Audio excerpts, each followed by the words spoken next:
Contrary to belief, people think that scalping and investing are the same thing. But in reality, it's actually not. Let's talk about it. First of all, we need to define both of them. Let's start with scalping. Now, the definition of scalping within the Pokemon community is going into a store and just wiping out all the shelves of Pokemon product and then immediately flipping it for profit.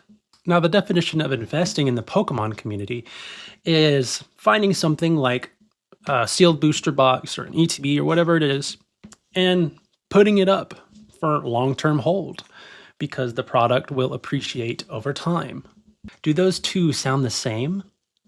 I don't think so. The problem is that anytime value or money is brought up in the Pokemon community or the Pokemon hobby, there are a lot of people that instantly get enraged by it. And it don't matter if somebody scalped the product and is immediately flipping it. And it don't matter if somebody is holding product and not opening it. People are still going to get upset about it. But the term scalping has been thrown around so much within this hobby that it's misused now.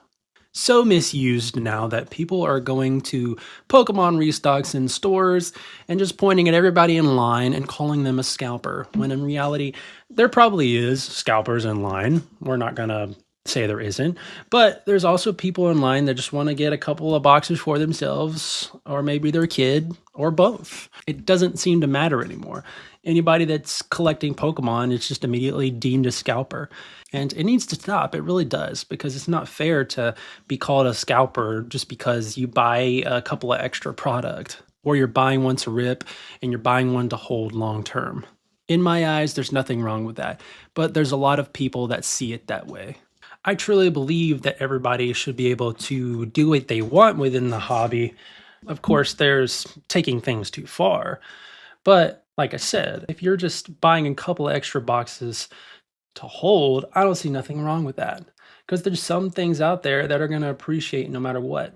Take Pokemon Center ETBs, for example. These are always going to usually appreciate because of that Pokemon Center stamp, because they are limited.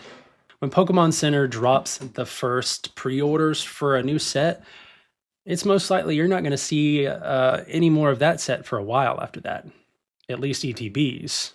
So throughout the life cycle of a set, Pokemon Center prints a very small amount for ETBs. So yes, those always will appreciate. Like, I truly think people should be able to collect Pokemon how they want to collect it and not be shunned upon just because they want to keep something sealed. It's not that they don't enjoy the hobby or want to rip packs or collect the cards or look at them. It's just that that's one side of the hobby that they like to do, which is collect sealed. Because no matter what, when it comes to anything collectible, well, not even just Pokemon, anything collectible, there's going to be some form of value involved in some way. You can't escape the fact that a collectible has value. It's always going to be there. In fact, most people, this is a hot take right here, I'm going to say it. Most people that get into this, get into it for value. If there was no value in a collectible, most people would probably not be into it. And that's the brutal truth.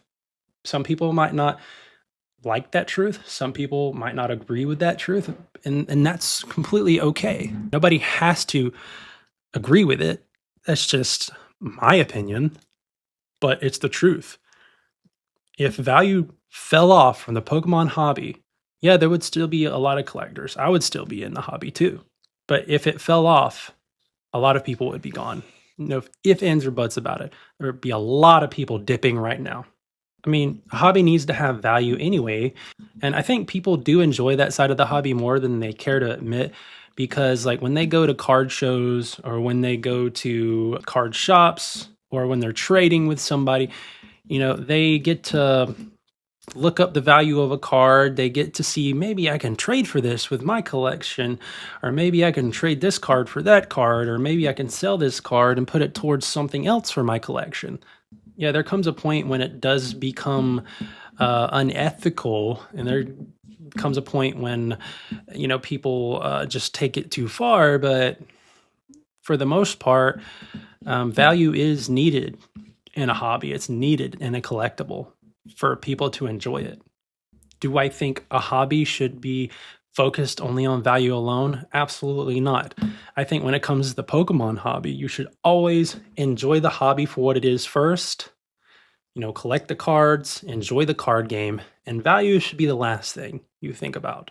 If you become interested in it, you absolutely can explore it. But if not, you absolutely can just stick with, you know, playing the card game or just collecting the cool cards, building binders, ripping packs. Absolutely nothing wrong with that. But, you know, investing in the hobby gives us another side of it that we can explore. Be like, oh yeah, I'm collecting the cards. I'm building my binders. I'm ripping packs. All fun. But, oh hey, there's this other side of it where I can invest in sealed product. I can, you know, fill up a shelf full of sealed product. Because at the end of the day, whether people want to admit it or not, this product is going to increase in value. It is.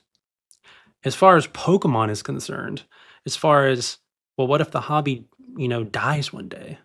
Well, to me, if that ever happened, I would just rip what I have. No big deal. But in my opinion, Pokemon's never going to truly die. It's always going to be a big deal.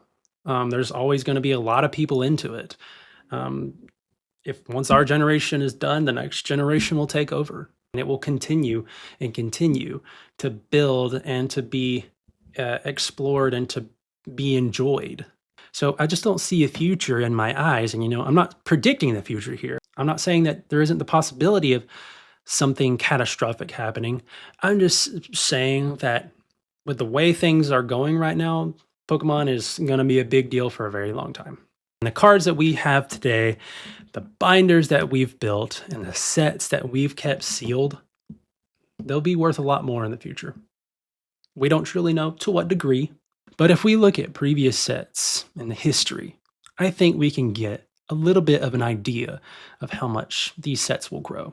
Some sets are going to grow more than others, and some sets are going to grow less. Some sets might not even grow much at all, but they will grow. So Pokemon investing versus Pokemon scalping, they're not the same. They're not.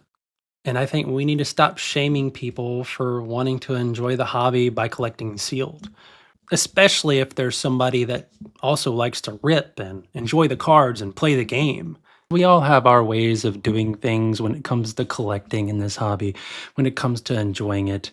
And if you want to rip packs, rip packs. If you want to build a binder, collect singles, do that. If you want to collect sealed and invest, do that. Whatever brings you enjoyment out of the hobby. So with that said, guys, I'm going to end the video right there. I hope this video was informative in explaining the difference between scalping and investing, because they're not the same. They aren't.